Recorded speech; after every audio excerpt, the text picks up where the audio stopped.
ټکنالوژیکي وسایل په ننني عصر کې زموږ تر دفترونو، کورونو او هر هغه ځای چې موږ ځو راسره مله دي. حتی ځینې ټکنالوژیکي وسایل زموږ په ژوند کې دومره ځای لري چې شاید تر بل هر انسان زموږ په اړه زیات معلومات ولري.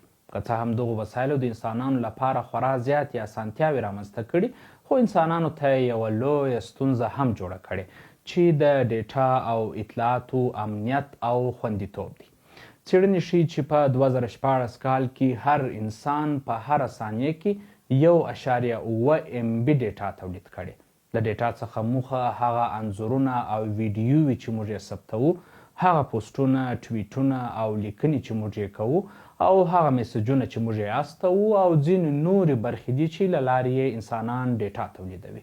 د دغو ډېټاو تولید هر کال زیاتیږي چې په 2021 کال کې 2.5 کوانټیلیونه بایټه ډېټا تولید شوې. په دغو ډېټاو کې هغه ډېټا هم ده چې موږ یې نه غواړو عام خلک او یا یې هیڅوک وویني. د بیلګې په ډول ځینې انځورونه، ویډیووي یا میسجونه موږ نه غواړو چې بل څوک یې وګوري. هر هغه شرکت لکه ګوګل، فیسبوک، وټساپ چې زموږ ډېټا ورسره وي، هڅه کوي چې زموږ دغه معلومات وساتي. خو ډېر لکه هیکران او ادارې یا حکومتونه بیا هڅه کوي چې د بېلابېلو اهدافو لپاره زموږ ډېټا ته لاسرسی ولري.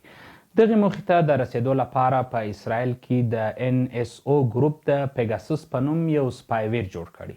سپایوېر لکه له نوم څخه چې معلومیږي هغه پروګرامونه دي چې په کمپیوټرونو، موبایلونو او نورو وسایلو کې د جاسوسۍ یا څار لپاره کارېږي.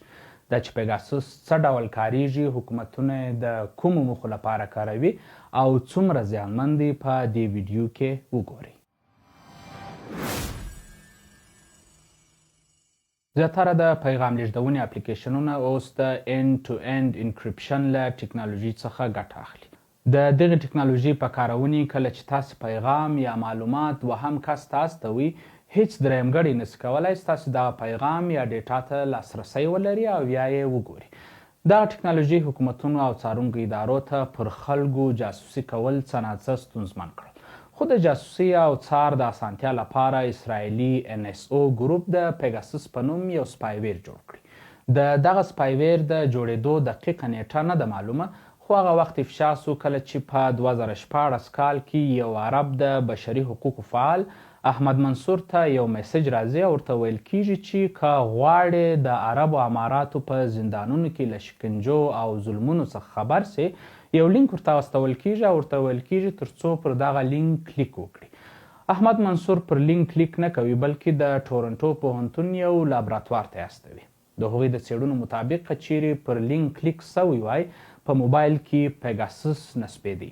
کله چې پېګاسوس په یو موبایل یا کومې بلې وسیلې کې نصب سي، د هغه ټوله ډېټا، هغه که انځورونه، ویډیووي، سندونه، په انټرنیټ کې د پلټنې معلومات، د بانک پاسورډونه او د اړیکو معلومات ترلاسه کولی سي، او حتی د موبایل کیمرا او مایک هم کنټرولولی سي. یعنې هر وخت چې وغواړي د موبایل کیمرا او مایک پرته له دې چې کاروونکی په وپوهیږي فعالولی سي. پېګاسوس د انډراید، iOS، بلیکبیري او سمبین سیسټمونو لپاره جوړ شوی. دغه سپایوېر په لومړیو وختونو کې د سپیر فیشنګ له لارې په موبایل کې نصبېدی. په دې طریقه کې یو لینک یا یو ډاکومنټ د هغه چا موبایل ته استول کیږي چې غواړي هیک کړل سي، او تر کلیک کولو وروسته په اتومات ډول پرته له دې چې د موبایل کاروونکی پرې پوه سي نصبیږي. خو اوسنی ورژن یې دومره پرمختللی دی چې پر وټساپ باندې د یوه میسډ کال کولو وروسته په موبایل کې نصبیږي او سوی میسډ کال بیرته له وټساپ څخه پاکیږي. همدارنګه دغه سافټوېر د پیغام یا میسج له لارې هم په موبایل کې نصبېدای سي. داسې پیغام چې په موبایل کې نوټیفیکیشن نه راځي، تر څو د موبایل کاروونکي په خبر سي. نیویورک ټایمز په خپل یو راپور کې ویلي چې هند په 2019 کال کې له اسرائیل سره د اسلحو او نورو استخباراتي وسایلو په یوه تړون کې پېګاسوس هم رانیولی. په دې اړه له څېړنو څخه وروسته معلومیږي چې په هند کې د لسهاو سیاسیونو، مدني فعالانو او ژورنالیستانو موبایلونه د پېګاسوس په واسطه څارل کېدل. په دغه لیست کې د حکومت د اپوزیسیون د 3 مشرانو او 40 ژورنالیستانو نومونه هم شامل وو. له هند سره سره د پېګاسوس په واسطه په آذربایجان، بحرین، هنګري، قزاقستان، مکسیکو، مراکو، روانډا، سعودي عربستان او نورو هیوادونو کې د جاسوسۍ او څار لپاره کارول شوی. د رسنیو او حقوقي سازمانونو څېړنو تر اوسه له 50 بېلابېلو هیوادونو څخه زر شمېرې مشخصې کړي چې د دغه سافټوېر په واسطه هیک شوي. په سعودي کې د رایل یا شاهي کورنۍ غړي، د الجزیرې، CNN او نیویارک ټایمز رسنیو په شمول په نړۍ کې 180 ژورنالیستان، د بېلابېلو هیوادونو سیاسیون، سوداګر، مدني فعالان او حتی رئیس جمهوران هم شامل دي. د بېلابېلو څېړنو پر بنسټ د دغه سافټوېر له لارې د جاسوسۍ په لیست کې په نړۍ کې 50,000 د ټلیفون شمېرې دي چې تر اوسه معلومه نه ده له دغو شمېرو څخه یې څومره هیک شوي او د چا شمېرې دي. ژورنالیست جمال خاشوګي چې په 2018 کال کې په استانبول کې د سعودي عربستان په قونسلګرۍ کې ووژل سو، د څېړنو پر بنسټ د کوژدنې په موبایل کې د 2019 او 2018 کلونو په منځ کې پېګاسوس نصب شوی و. خو د NSO شرکت د هغه تر وژل کېدو وروسته وویل چې د دوی دغه سافټوېر د هغه له مرګ سره هیڅ تړاو نه لري.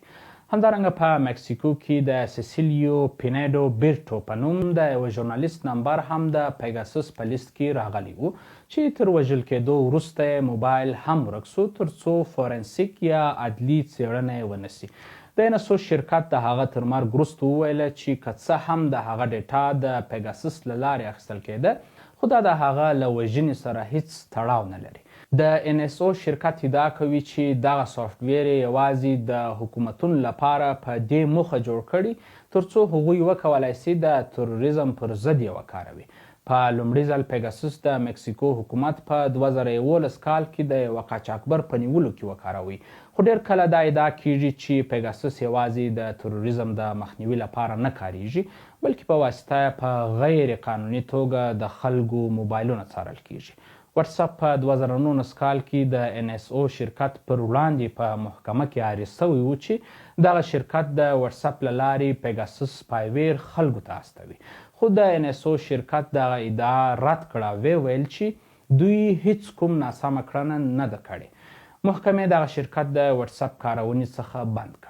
حکومتونه او ځینې سازمانونه د سیاسي، امنیتي او نورو دلایلو په موخه له بېلابېلو لارو څخه په ګټه اخیستنې غواړي عوام تر څار لاندې ونیسي، او د دې لپاره ډېرې زیاتې لارې شته چې یوه یې د خلکو شخصي اطلاعاتو ته لاسرسی دی. په دې کې ځینې طریقې قانوني دي او ځینې غیر قانوني دي. په غیر قانوني لارو کې یوه د پېګاسوس کارونه ده چې له زیاتو خطرناکو طریقو څخه یوه ده.